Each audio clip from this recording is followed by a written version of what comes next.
Hey everybody, wanting to kind of do a check-in here together.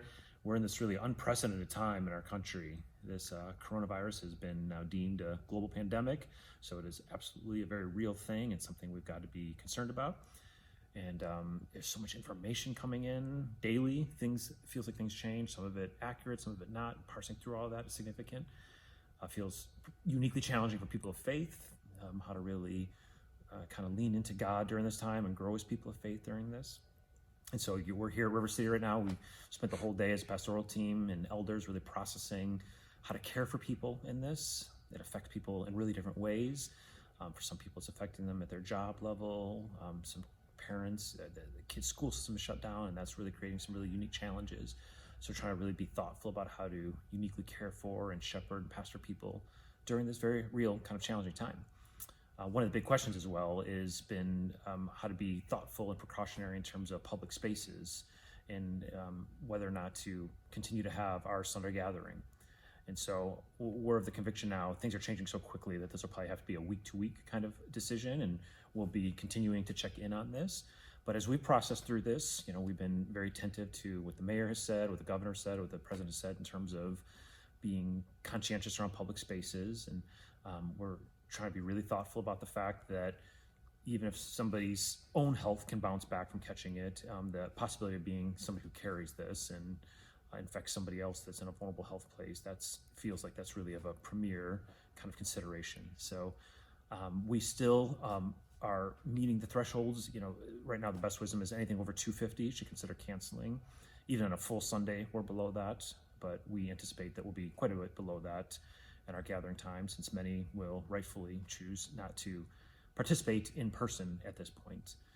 But we are, at least for this week, making the decision we will continue to have service in here with a number of provisions.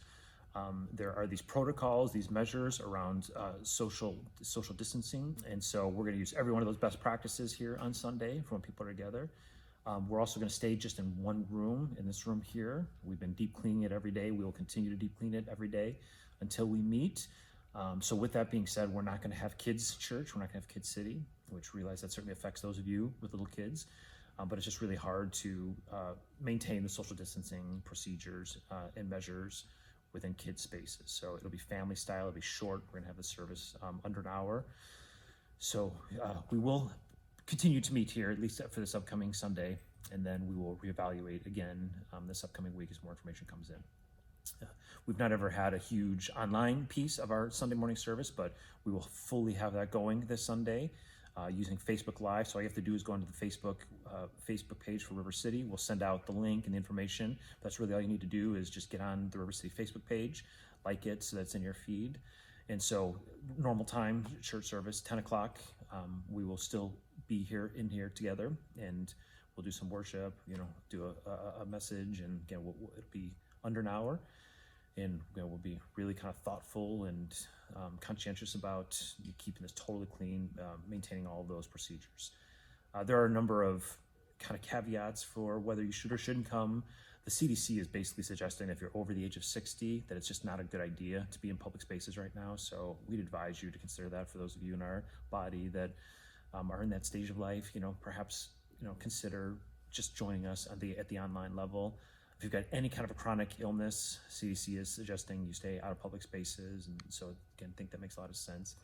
Then if you're young and not fitting those, but there's just any kind of symptoms with any type of sickness right now, let's just go high on the caution side and just choose to stay outside of public spaces right now. And again, please just join us in the online venue on Sunday. And so we'll see where this goes. It's possible we might have to go exclusively to the online, depending on where this continues to go. But at least for now, as we're listening to the wisdom of practitioners, kind of talking with other churches, we're going to have church here on Sunday with all those precautions in place. So just want to let you know we see you during this time. We see the confusion, the difficulty of this. We see the challenges of navigating all this information. Been thinking a lot about the word faith here during this time. And I think there's some misnomers about faith. Sometimes we think the opposite of faith is information, that if we're being thoughtful, we're not being faithful. And that's never the case in the Bible. In fact, deep faith is always connected to good information. So we will continue to be thoughtful. We're not suggesting that we just blithely kind of push past any of these warnings. We're going to be really thoughtful about this. But interesting, in the Bible, the opposite of faith is not information. It's not doubt. The opposite of faith in the Bible is fear. And so I hope you hear us striking this balance. We're saying there's a real concern, and we recognize it as such, and we're going to be smart about it. But we also recognize that faith is connected to the one who is most faithful to us, the one who is over everything. And so times like this really do, in a very real way, create an opportunity to deepen our faith. And I think that's a challenge before us individually right now. And I think that's a challenge before us corporately right now. So we're going to continue to be smart. We're going to continue to put all the protocols in place. We're going to continue to monitor the information that comes in. But we're also going to really try to dig in together and go deeper in our faith. So please stay connected with us. If there's anything specific you need during this, we know some people are being affected. We've got access to a number of services. If you're having trouble getting access to food, or if you're having children issues or anything like that, please reach out to us. 773-227-4837. That's 22 River is the phone number. Our email address is info@rivercitychicago.com. And then any of the social media channels, we'll be sure to respond to those, our website. So if there's something you need, please let us know. So let's keep digging into this together, keep growing in faith, following the one who is overall, who is the one that the wind and waves obey. Thank you.